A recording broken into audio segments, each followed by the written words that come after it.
Graça e paz, irmãos, tudo bem? Vamos continuar aprendendo sobre Neemias? Então vamos lá. Nós falamos no vídeo passado sobre a porta das ovelhas. E hoje nós vamos falar sobre a porta dos peixes, também conhecida como porta ou portão de Damasco. Tá aqui, ó, vocês podem ir acompanhando a leitura, tá bom? Eu queria ser breve na aula, mas a gente vai encontrando coisas quando vê já passa de 10, 15 minutos de aula, mas que essa aula possa edificar vocês, que vocês possam extrair princípios que vocês vão levar para a vida de vocês, aonde vocês estiverem. Amém? Então, nós vimos na aula passada que as portas de Neemias estão relacionadas às funções. Então, cada uma das 10 portas, com seus nomes, estão relacionadas a uma função. E aqui eu fiz uma consideração. Podemos dividir as portas em relação ao que Jesus fez por nós. Por exemplo, porta das ovelhas.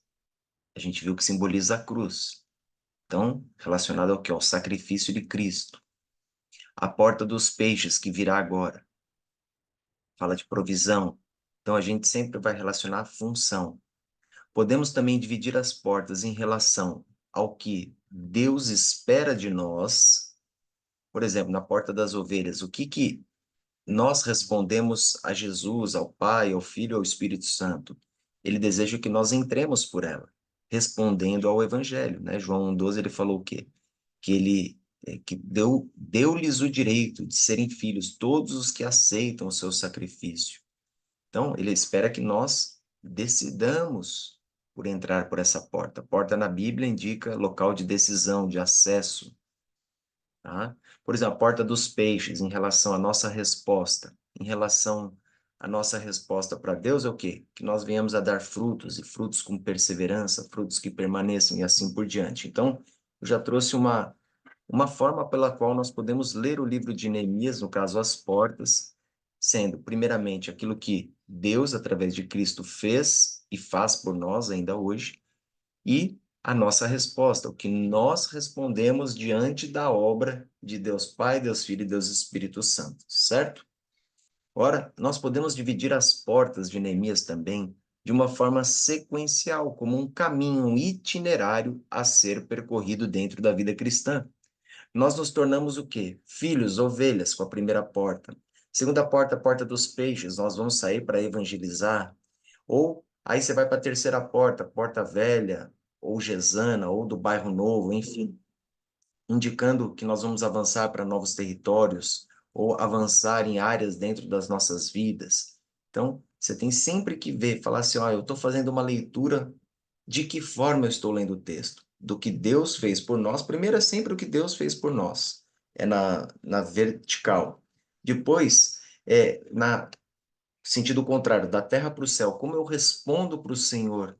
Como que é a minha resposta diante daquilo que Ele fez de cima para baixo para nós? E depois, você pode ler de forma profética ou linear e também aquilo que nós vamos fazer junto aos nossos semelhantes na horizontal. Aqui eu fiz mais uma observação. Podemos ainda ler as portas de Neemias como dimensões paralelas no tempo, quando consideramos, quando consideramos nossa transformação à imagem de Cristo. Vamos lá. Quando você passa pela porta das ovelhas, você diz que você, de natureza pecaminosa, de primeiro Adão, você passa a ter uma nova natureza, algo imediato no seu espírito. Você passa o quê? Imediatamente a se parecer com o segundo Adão, que é Cristo. Mas tem a transformação da nossa alma, que ela vai ser sequencial, ou de glória em glória. Então, são coisas paralelas à nossa salvação, às vezes concomitantes, e a gente vai trabalhar isso. Quem fala muito sobre a transformação da alma, se você quiser, é uma autora já consagrada, tem um livro, Valnice Milhomem, tem um livro chamado Personalidades Restauradas. Procura na internet, deve ter, ou adquire o livro, enfim. E nós começamos, então, pelo que Jesus fez por nós, porta das ovelhas. Né? Jesus foi o quê? Foi a mensagem, foi o mensageiro. Ele trouxe para nós muitas coisas, o caminho, a verdade, a vida. O que Jesus fez por nós na porta dos peixes, como a gente já adiantou um pouquinho. A gente tem que pegar isso aqui, ó. Olha essa imagem. Olha que imagem linda. Multiplicação. Uau! O que Jesus fez na porta dos peixes? Olha quanto peixe aqui, ó.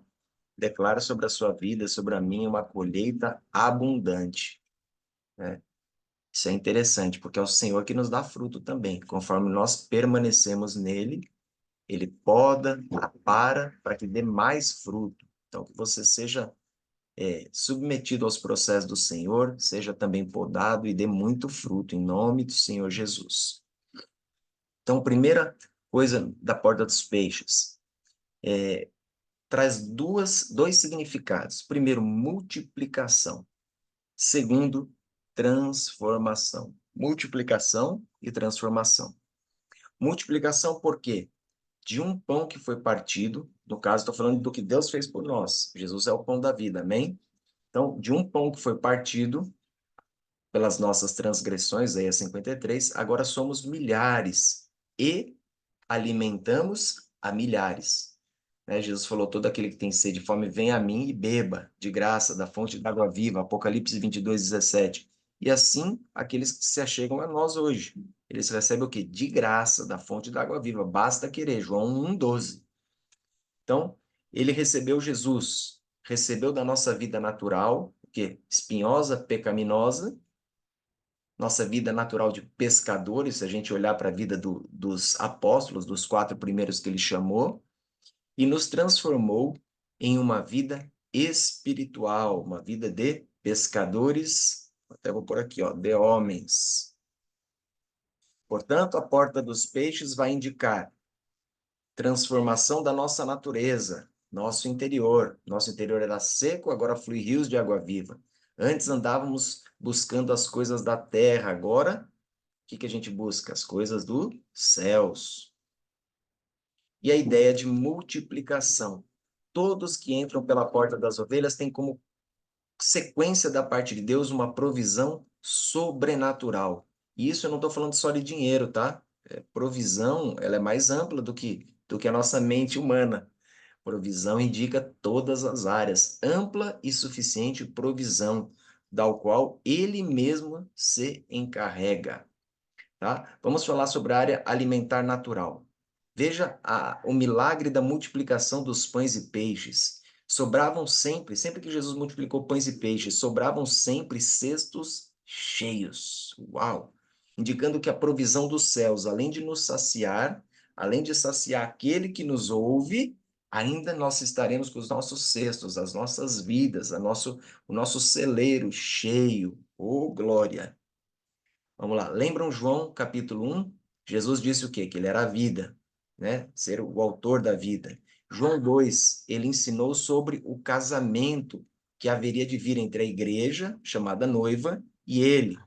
Em João 3, ensinou sobre esse novo nascimento, aí num tete-a-tete particular com Nicodemos. E em João, capítulo 4, ele pegou toda a teoria de João 1, 2, 3 e falou assim: agora vamos para a prática, vamos seguir?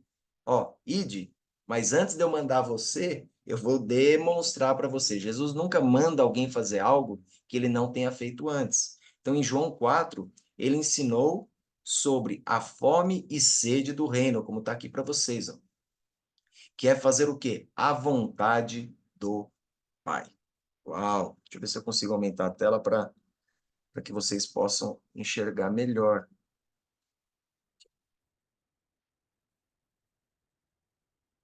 Se não estiver enxergando, o áudio também é suficiente. Mas vamos lá. E isso nos ensina, né, e com a mulher samaritana, que é buscando o reino de Deus que nossa fome e sede estão alinhadas com a dele e recebemos provisão sobrenatural para gerar outros à sua imagem e semelhança. A provisão natural e espiritual caminham lado a lado. Jesus recebia do Pai o alimento espiritual nas suas orações, quando ele se retirava no monte para orar nas elevações, e a gente vai ver tudo isso no próximo versículo, tá? Ao mesmo tempo em que ele recebia das mulheres piedosas que acompanhavam o seu ministério. Valores físicos, provisão física para a sua missão. Então, quando você está unido com o Pai, recebendo alimento do Pai e distribuindo, recebendo de cima, distribuindo na horizontal, você pode ter certeza que você vai receber o que você precisa para cumprir a missão pela qual ele te deu. Se você não teve oportunidade, ouve esse livro aqui, ó, Generais de Deus. Eu estou lendo sobre John G. Lake, um homem formidável. Você vai ver o que é ouvir dos céus, receber dos céus, se dispor a cumprir aquilo que é dos céus e como a provisão vem sobrenaturalmente para a sua vida. Hoje você é um pequeno Cristo. Se você está gerando frutos para Deus, multiplicando seus talentos, espere que Deus continuará dando a provisão que necessita para o caminho. Né? A palavra diz o quê? Que o trabalhador é digno do seu sustento e que o trabalhador não vai à guerra à própria custa. Tem uma outra passagem bíblica que diz: atará a boca do boi enquanto ele debulha, ou seja, enquanto você está trabalhando, você não se preocupe. Quem vai prover é ele.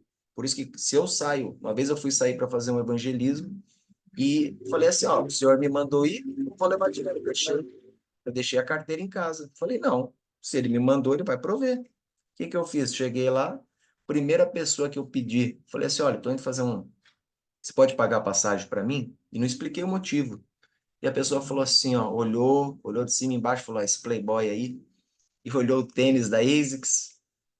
Aí ele falou assim, tá bom. E ele pagou minha passagem. A hora que ele pagou minha passagem, que ele entregou na minha mão, eu falei, porque eu estou indo em nome do Senhor Jesus. A hora que eu falei isso, ele já foi sendo cheio do Espírito Santo, já foi se quebrantando, foi se arrepiando, falou, tô afastado. Eu falei, não, você volta hoje. Então, assim, quando você está debaixo da nuvem do Senhor, debaixo da ordem do Senhor, ele vai prover todas as coisas. E quando eu falo todas, são todas, o próprio nome já diz. Prova disso foi que, mesmo não sendo obrigado a pagar imposto ou devolver ou dar o dízimo, o nome que você deseja dar, tá? Para o ato de entrega, devolução ou pagamento, eu não vou entrar, isso não é estudo para agora, o dízimo. Por que que a prova disso, eu estou falando disso? Porque Jesus, sendo rei, o seu reino sendo de outro mundo, ele falou assim, ó, para que não se escandalize, Pedro, para que as pessoas dessa terra não se escandalizem, vamos pagar isso aí. Vai lá, pesca. Vai pescar, Pedrão. Pega a sua vara. Você não era um pescador? Agora eu estou te mostrando. Te mostrei que era mais para a direita, agora eu vou te mostrar algo mais profundo. Você vai pescar um peixe e na boca desse peixe vai ter, salvo engano, um estéter. Acho que era esse o nome. Um estéter dava 2 moedas e o imposto na época era o pagamento de 1 moeda por pessoa. Então ele pagou o quê? Por Pedro e por ele mesmo. Então, a provisão necessária para ambos continuar suas missões, honrando suas obrigações na terra. Ele é o Deus provedor, Jeová Jireh. Sempre que você estiver, repito, dentro do propósito do Senhor e edificando na força do Espírito Santo, não vai faltar. Se faltar, ele vai fazer cair maná do céu, ele vai trazer, vai usar o corvo para alimentar Elias, mesmo o corvo, por natureza, não cuidando nem de seus próprios filhotes, ou seja, ele está dizendo assim, ó, contra toda a natureza, contra tudo que vocês conhecem, sou eu que provejo. Está pesado? Ah, estou fazendo a vida cristã, está pesado, é luta, luta, luta. Né? Tem crente que é boxeador, ele boxeia o dia inteiro. Aí eu digo, então, tá errado, porque a vida cristã não é só luta, luta, luta, sim, o descanso no Senhor. Isso é bem diferente. Vamos falar um pouco sobre o sentido histórico dessa porta dos peixes. Vamos lá? Nos traz a ideia da provisão natural. Vocês vão ver que hora eu vou voltar, hora eu vou para lá, para cá, porque eu não faço muito, eu não tenho uma sequência muito ordeira das coisas. Então, no sentido histórico, essa porta nos traz a ideia de provisão natural, alimentar. Era por esta porta, a gente está falando das funções, né? Porque estamos no livro de Neemias, que eram trazidos os peixes para o mercado de Jerusalém. No sentido profético, indica ainda que quando passamos pela porta das ovelhas, passamos a ter a mesma natureza do mestre. Voltei para o primeiro sentido profético, falando da primeira porta, passou pela porta que é a cruz, você tem a natureza do mestre. E nos tornamos iguais a Cristo.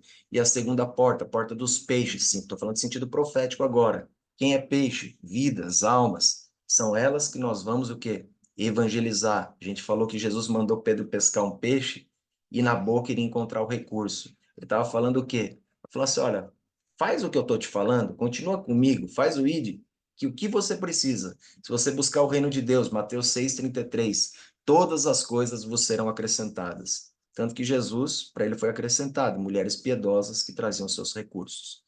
Tá? Vamos lá.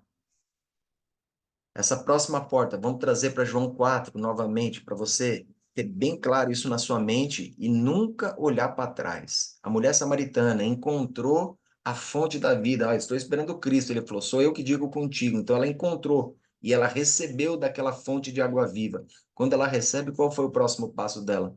Evangelizar a sua cidade. Então, se você, eu sou cristão, mas nunca evangelizou, liga uma luzinha, ora ao Senhor, fala assim, será que eu sou cristão? Ah, não, mas eu não sou evangelista. Ó, então Jesus errou, né? Ide. Ele falou ide para todo mundo. Então, eu não sou evangelista, é com evangelista. Não, isso é para você. Isso é uma ordem, não é nenhum convite, se você é cristão. Então, vamos agora falar do aspecto sobre os edificadores da porta dos peixes. Mas antes, eu vou ler o versículo de Neemias, capítulo 3, versículo 3. Estava aqui em cima que eu comecei o estudo sem ler. Vamos lá. Ó, os filhos de Asená, ou Racená, que significa espinhoso o nome dele, edificaram a porta dos peixes. Colocaram-lhe as vigas e lhe assentaram os batentes com os seus ferrolhos e trancas. Vamos lá para o versículo 4 agora, que diz assim. Antes, vamos falar sobre esse nome, porque nenhum nome na Bíblia é sem significação. Então, quem edificou foi os filhos de Racená, ou Asená, que significa espinhoso. O espinho na Bíblia, o que que ele nos ensina? Ele aponta para o pecado e suas consequências. Veja quando o homem peca, Adão e Eva pecam, há uma sentença proferida sobre o homem, dizendo o quê? Que vocês terão que obter o seu sustento com o trabalho de suas mãos, e a terra lhe produzirá o quê? Espinhos e abrolhos, ou seja, vocês vão ter a sua provisão. Estou falando do homem natural, tá? Apenas com o suor do seu rosto, com muito trabalho. Hoje, para quem já vive na força do espírito, eu não digo que há muito trabalho na obra, assim, a gente fala assim, tem muito trabalho, mas não o trabalho do suor, tanto que o sumo sacerdote ele nem podia suar quando ele estava oficiando nas coisas do Senhor, tá? Veja a coroa de espinhos de Cristo. Então ele está falando, eu estou explicando por que quem edificou foi os filhos do espinhoso. Quando Jesus recebe uma coroa de espinhos é cravada em sua cabeça. Naquela época, o rei batalhava com outro rei, o rei que era vencido, ele era trazido até a sua cidade, era preparada uma mesa na presença dos inimigos dele, dos vencidos. O rei vencido era colocado ajoelhado, amarrado ao pé da mesa, e ali, diante de todos, o rei que vinha marchando com seu cavalo branco se assentava, pegava a coroa do rei vencido e colocava em sua cabeça. Então, o que traz para nós o espinho, a coroa de espinho? Que Cristo venceu, ele virá com seu cavalo branco. Ele venceu a morte, o inferno, venceu todos os principados, tudo que se pode nomear, ele venceu. E ele pegou aquela coroa e foi colocada em sua cabeça, ou seja, ele triunfou.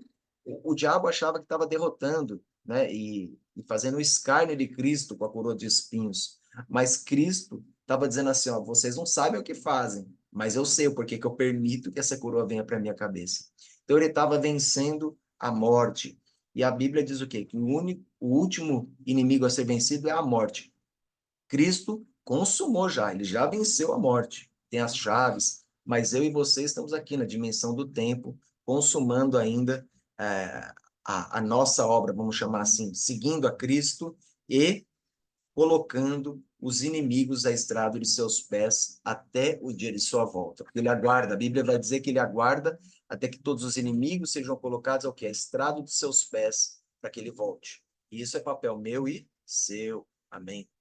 Então, falando de espinhos, por muitas vezes o evangelismo é espinhoso, pois lida de frente com o quê? Com o espinho, com o pecado, convidando o pecador ao arrependimento. Você acha que é fácil para João Batista, para mim, para você falar assim, ó, se arrependa aí, Você está indo por um caminho de morte, você está adulterando, você está roubando, você está matando, e as pessoas não gostam. Aí você poderia dizer, né, trazer para nós, que seria um caminho espinhoso. O evangelismo ele bate de frente com hostes malignas, ao mesmo tempo em que ele é maravilhoso, ele é fascinante, porque quando você faz o ID do Senhor, é que você vai realmente ver o manifestado poder de Deus. Então, você vai ver expulsão de demônios, você vai ver curas, milagres, tá? E isso aí só é fora das paredes. Olha o que eu pus aqui, ó. Evangelho de quatro paredes. Não é evangelho, não é boas novas. Quem está lá dentro já tem a boa nova. E veremos o porquê disso no versículo 5, Neemias 3:5. Então, uma última observação, esta era uma porta que tinha trancas. Por vezes, o evangelismo estará fechado, impedido em determinado local. Aí, se você pode me perguntar, ué, mas são as portas do inferno não prevalecerão contra a igreja que avança, né? Como que vai ter trancas? Ao que eu direi para vocês, vou dar um testemunho. A porta que Deus abre, nunca ou ninguém fecha.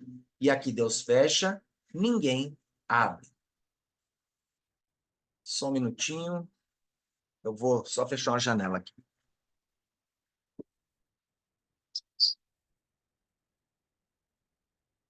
Vamos lá, o vídeo não vai ser editado, não. Vamos prosseguir.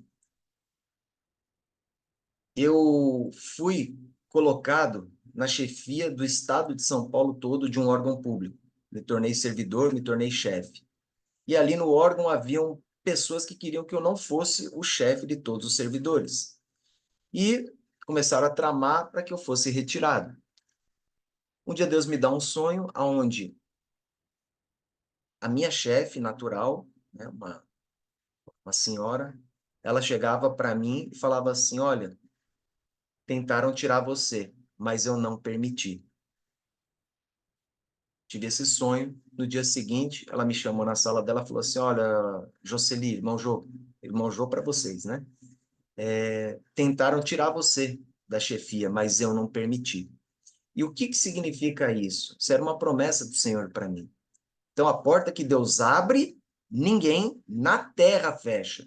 E um detalhe do sonho, no sonho, ela, ela dizia assim, para aqueles que tentavam fechar essa porta, e Deus permitiu que eu visse para edificação.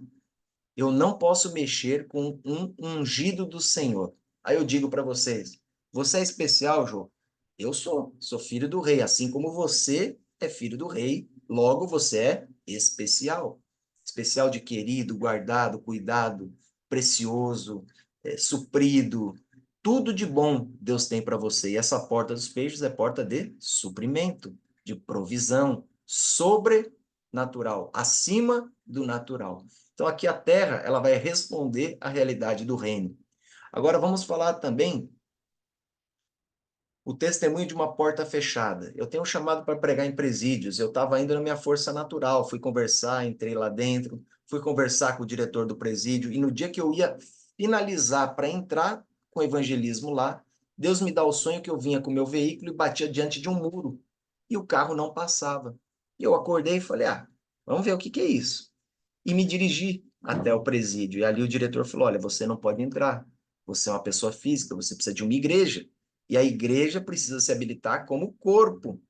Então, é, a porta que Deus abre, a gente viu no primeiro testemunho, ninguém fecha. E a porta que Deus fecha, ninguém abre. Então, vamos lá. E por fim, um testemunho na palavra. Não vou dizer que é de uma porta fechada entre aspas. Eu prefiro chamar de um redirecionamento. Paulo, ele intentou no seu coração falar, é o ID, então eu vou para a Ásia, vou pregar ali, não chegou o evangelho, vou chegar lá, no meu caso, vou para o presídio, vou ali, vou acolá. Mas Deus, em uma visão, apareceu um macedônio para Paulo, dizendo, olha, Paulo, passa a Macedônia. Ele entendeu pela visão que tinha que passar para a Macedônia, e ali o evangelho chegou àquela região e uma grande colheita. Então, sempre o direcionamento e a força do Espírito Santo é o que vai nos dar frutos e frutos em abundância. E vocês vão entender quando nós lemos os versículos, Neemias capítulo 3, versículos 4 e 5, a importância que tem os nomes na Bíblia. Então vamos lá, a gente viu que quem edificou a porta foram os filhos de Asená, que é espinhoso. E agora, vamos ler o versículo 4. Ao seu lado fez os reparos Meremote, que significa elevações. Filho de Urias, o Senhor é minha luz. Filho de Acós, espinho. Ao seu lado, Mesulão, entre parênteses, amigo. Filho de Berequias, entre parênteses, Jeová abençoa. Filho de Mesesabel, Deus liberta. Ao seu lado, Zadok, entre parênteses, justo, vírgula, filho de Baná, que é filho da aflição. Olha que interessante. Olha o que a gente pode entender. Estou falando, você tem que ler a Escritura também de forma profética. Podemos dizer que os filhos dos homens, ou seja, os filhos do espinhoso, né? Quem se tornou espinhoso pecador? O Adão natural. Podemos dizer, então, que os filhos dos homens edificaram esta porta. Entre parênteses, após passarem pela primeira porta, porta das ovelhas, é a porta inicial que nós entramos no reino de Deus. Jerusalém, nós vamos morar onde? Em Cristo, na nova Jerusalém. E ele vai ser a nossa luz, ele vai ser o nosso tudo. Então, quando nós passamos por essa porta, os filhos do espinhoso, os pecadores naturais passam por essa porta, tem uma nova natureza. Aí, você vê aqui, ó, ao seu lado fez os reparos Meremote, que significa elevação. Ou seja, nós vamos edificar. Aonde nós vamos edificar? Nas regiões celestiais, debaixo da luz do Senhor. Ou seja, filho de Urias, o Senhor é minha luz. Vou ler tudo de novo. Podemos dizer que os filhos dos homens edificaram esta porta após passarem pela primeira nova natureza. Os edificadores o fizeram nas regiões celestiais, debaixo da luz do Senhor, mesmo sendo filhos de pecadores, lado a lado com seu amigo, entre parênteses, Espírito Santo, com a bênção de Jeová. Ó, Jeová abençoa. Através de libertações, pois são declarados justos pela aflição de Cristo na cruz. Olha que entendimento sobre a edificação dessa porta dos peixes. É Jesus que vai pregar o evangelho hoje? Não é. É o anjo. Fala Atos 10, Cornélio tem uma visão, o anjo aparece e fala assim, ó, chama Pedro, porque ele vai te anunciar a boa nova. Por que o anjo não pregou? Porque não é o anjo que prega, somos nós que pregamos. Você vê como a escritura está toda interligada? E aí, para a gente terminar, isso aqui vai falar muito com os líderes religiosos. Ao lado destes, versículo 5, Neemias 3:5, ao lado destes, repararam os tecoitas. Porém, olha que isso aqui é forte. Porém, os seus nobres não meteram o pescoço no serviço do Senhor. Uau! Quantos falam, hein? Não, evangelizar não é para mim. Esses são os nobres, não metem o pescoço no serviço do Senhor. Então, os primeiros que fizeram esse reparo desse lado foram os tecoitas. Tecoitas vem de Tecoa, que era uma cidade. Tecoa era filho de Esrom. Esrom significa cercado por um muro. Olha que profético isso. Então, quem ao lado destes que repararam dos justos, todos repararam outros, que eram os tecoitas, que é descendentes de Tecoa. E significa Esrom, o seu pai, cercados por um muro. Enquanto que nós, que somos o quê? Igreja, eclésia, significa o que eclésia? Sair para fora, sair para além do muro. Meu Deus do céu. Esse versículo fala muito. Cidades, fortificações, também indicam limitações e divisões geográficas. Então vamos lá. Várias denominações lado a lado fazendo o ID do Senhor. Isso é a gente olhando com um olhar benigno, olhar do Senhor, né? Várias denominações, vários muros, várias casas de Deus, vamos chamar assim, congregações fazendo o ID do Senhor. Até aí é o aspecto positivo, joinha. Contudo, no aspecto negativo, os seus nobres não meteram o pescoço no serviço do Senhor. Quantos hoje não querem saber do evangelismo? Quantos estão preocupados com suas cidades, com seus impérios, com suas construções de pedra natural, a qual Jesus prometeu que destruiria e de fato destruiu, né? Na época ele destruiu o templo de Jerusalém como um símbolo da velha religião, da velha aliança, na verdade, que gerava separação entre Deus e os homens. E muitas congregações ainda parece que vivem dessa forma. Esquecem-se que Jesus morreu por almas. E a finalidade da porta é suprimento, transformação e multiplicação. E essas precisam ocorrer diante da grande comissão. Amém? Então, que você ore ao Senhor, né? Reveja esse vídeo, leia o livro de Neemias, capítulo 3 todo, que vai falar sobre as portas. Fala assim, ó, Senhor, mostra para mim, né? Eu passei pela porta das ovelhas, eu ganhei a nova natureza, agora eu quero cumprir todo o itinerário, todo o ide do Senhor. Eu passei, agora eu preciso evangelizar. Como que será esse evangelismo? Me enche com teu Espírito Santo, me batiza com um fogo, para que eu possa operar sinais e maravilhas na terra, porque assim como o Senhor andou por essa terra, fazendo bem e curando a todos e libertando todos os oprimidos do diabo, assim eu sou nessa terra, porque eu sou a imagem e semelhança do Senhor, e ele vai te batizar com fogo. Ah, mas eu não tenho ninguém para ir comigo. Eu também não tinha, comecei sozinho. O nosso coração queima. Mas a Bíblia diz o quê? Rogue ao Pai, né, que ele enviará ceifeiros ou trabalhadores para a seara, porque o trabalho é muito, os ceifeiros ou os trabalhadores são poucos. E se ele pediu para você rogar, você está diante da porta do peixe, é porque ele vai suprir, porque ele vai multiplicar. E assim você vai percorrendo cada etapa da vida cristã, não na força do seu braço, mas na força do Espírito. E eu posso garantir para vocês que é maravilhoso quando você se dispõe a obedecer ao Senhor. Você vai provar de coisas que você nem imaginaria. E você vai fazer como muitos que vão abandonar tudo para seguir a Jesus. Eu falei no começo desse, desse estudo sobre esse livro aqui. Leia este livro, Generais de Deus. Estou lendo sobre John G. Lake. Ele foi um homem que ele ganhava, há muito tempo atrás, US$ 50.000 por mês. A gente nem imagina o que é isso. Seria 300, 400 mil reais por mês. Você imagina isso? E um dia ele falou assim, ó, eu abandono tudo para seguir a Jesus. E aí ele não tinha R$ 1,25 de dólar no bolso. Mas aí ele fazia o quê? Ele ouvia do Senhor, falou assim, ó, dá até um spoiler. Falou assim, ó, eu vou te mandar na primavera lá para a África. Ele falou, amém. Aí ele começou a orar e o colega dele falou assim, ó, Deus vai nos mandar para a África. Ele falou, pô, é isso mesmo, Deus falou comigo também. Aí ele chegou lá no destino, ele precisava ter US$ 125 e ele não tinha. Aí ele entrou na fila, quando chegava perto de ser ele para desembarcar e mostrar que ele tinha o dinheiro, ele voltou para o final da fila.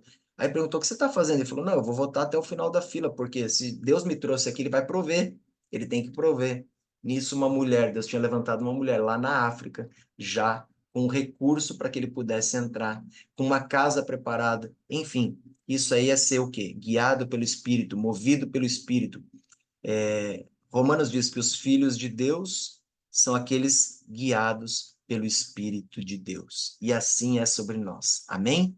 Que Deus te abençoe em nome do Senhor Jesus. E vou finalizar com essa imagem aqui, para que você não se esqueça. Você é um pescador.